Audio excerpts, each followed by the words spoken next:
How to fix apps crashing in Samsung A16. So let's start the video. First of all, restart your device.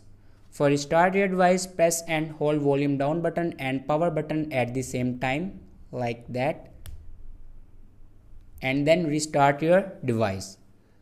After restart your device, then open and close apps like that.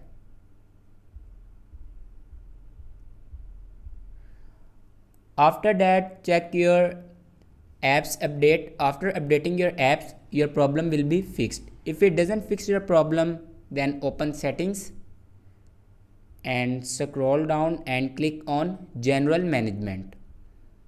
After clicking on general management, click on reset and then click on reset setting. Here you can reset all the settings, and after reset all the settings, your problem will be fixed. Thanks for watching this video.